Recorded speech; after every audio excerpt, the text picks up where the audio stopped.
बिहार चुनाव में होगी बड़ी धांधली, राहुल गांधी के 5 ठोस सबूत। राहुल गांधी का बिहार चुनाव से पहले बड़ा एक्शन।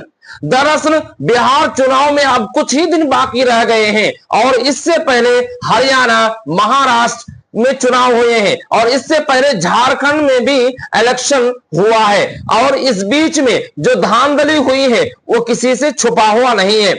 और नेता प्रतिपक्ष राहुल गांधी ने संसद के अंदर, संसद से बाहर और प्रेस वार्ता करके इन सारे सवालों को से गंभीर आरोप लगाए हैं भारतीय जनता पार्टी और मोदी सरकार पर।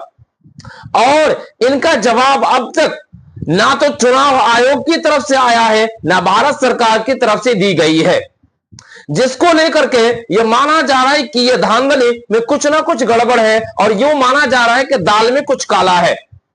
क्योंकि महाराष्ट्र में जो चुनाव आयोग ने जो भी रिपोर्ट दिए हैं और जो एनालिसिस किए हैं, उस एनालिसिस में साफ तौर पर यह पूरी कथा तैयार की गई है कि इसमें धांधली 100% हुई है, जिसको लेकर के मोदी सरकार भी अब तक चुप है और चुनाव आयोग भी अब तक चुप है और अब तक इस बारे में कोई जवाब नहीं आया है। लेकिन इस बार अब ये मामला चुप होने के बाद भी ये मामला राहुल गांधी ने फिर एक बार ट्विटर हैंडल से उठाया है और उन्होंने एक लेटर लिखा है।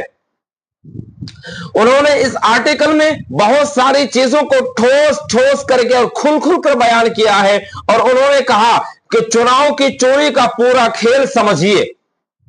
उनकी ये हेडलाइन है और ये हेडलाइन अखबारों में, पेपरों में और हर जगह पे छपे हैं और इसके लिए कथित तैयार किया गया है। और उन्होंने ट्विटर हैंडल से जो चीजें शेयर की हैं, उन्होंने ट्विटर पे जो लिखा है कि चुनाव आयोग को चोरी का पूरा खेल समझिए। 2024 के महाराष्ट्र विधानसभा चुनाव लोकतंत्र धांधली का ब्लूप्रिंट था। उन्होंने आगे लिखा कि अपने आर्टिकल में मैंने विस्तार से बताया है कि कैसे साजिश स्टेप बाय स्टेप रची गई है। उन्होंने 5 ठोस सबूत दिए हैं और उस 5 ठोस सबूत को आप नकार नहीं सकते। अगर इसको नकारना है तो मोदी सरकार की तरफ से और भारत सरकार की तरफ से जवाब लाने होंगे और चुनाव आयोग की तरफ से जवाब लाने होंगे, लेकिन दोनों खामोश है। चुनाव आयोग भी खामोश है और भारत की सरकार भी खामोश है, जिसको लेकर के अब तक यह माना जा रहा है कि धांधली हुई है, वरना चुनाव आयोग भी इस पर कड़ी निंदा करते, इनके रिपोर्ट देते और इनके जवाब देते और भारत सरकार भी इनको खुल करके जवाब देते, लेकिन इस पर जवाब नहीं दी गई है। और जब यह संसद के अंदर पेश किया गया था तब यह बहुत बड़ा बवाल मचा हुआ था।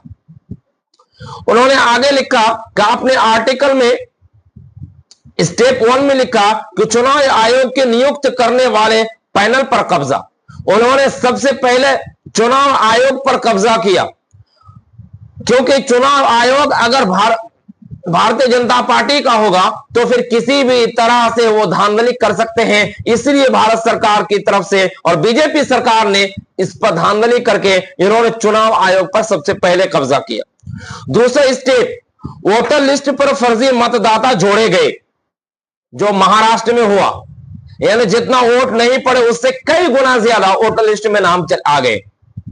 तीसरा स्टेप समझिए, मतदान प्रतिशत बढ़ा चढ़ाकर दिखाए। मतदान जो प्रतिशत है उन्होंने उनको बढ़ा चढ़ा करके दिखाया गया, जो कि नहीं हो सकता था। चौथा स्टेप में जहां बीजेपी को जिताना था वहां टारगेट करके फर्जी वोट कराई गई। यह चौथा स्टेप है। पांचवा स्टेप, सबूत को छुपा दिया गया। आप समझिए कि इन 4 सबूतों को उन्होंने अखबार में एक आर्टिकल में छपा है और यह आर्टिकल को पूरे आपकी स्क्रीन पर भी मैंने लगा दिया है।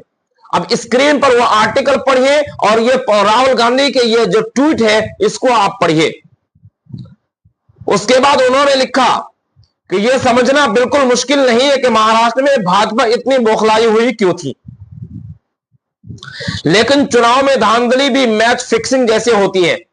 और यही वाली इन्होंने अंग्रेजी में भी लिखा है, जो अंग्रेजी अखबारों में है, मैच फिक्सिंग करके ये इन्होंने आर्टिकल में हेडिंग डाला है। जो पक्ष धोखाधड़ी करता है वो भले ही जीत जाए, लेकिन इससे लोकतांत्रिक संस्थाएं कमजोर होती हैं और जनता के नतीजे से भरोसा उठ जाता है। उन्होंने और आगे लिखा राहुल गांधी ने कि हर जिम्मेदार नागरिक को सबूत को खुद देख लेना चाहिए, सच्चाई समझनी चाहिए और जवाब मांगने चाहिए, क्योंकि महाराष्ट्र की ये मैच फिक्सिंग अब बिहार में भी दोहराई जाएगी और फिर वहां भी जहां जहां बीजेपी हार रही होगी।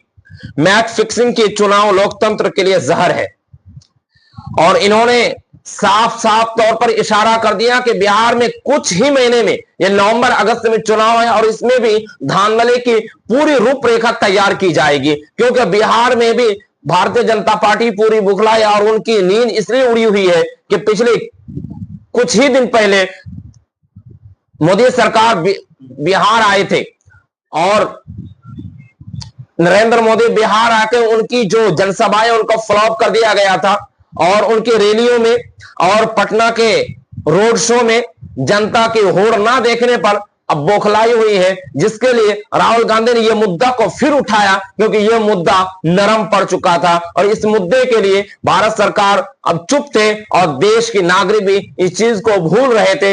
इसलिए राहुल गांधी ने फिर एक बार इस चीज को उठाया और कहा कि इसका जवाब 140 करोड़ जनता को देना चाहिए और मांगना चाहिए, क्योंकि चुनाव आयोग में जब धांधली होंगी तो फिर चुनाव जो धांधली करने वाले हैं वो तो जीत जाएंगे और लेकिन चुनाव आयोग पर एक भरोसा जनता का उठ चुका होगा।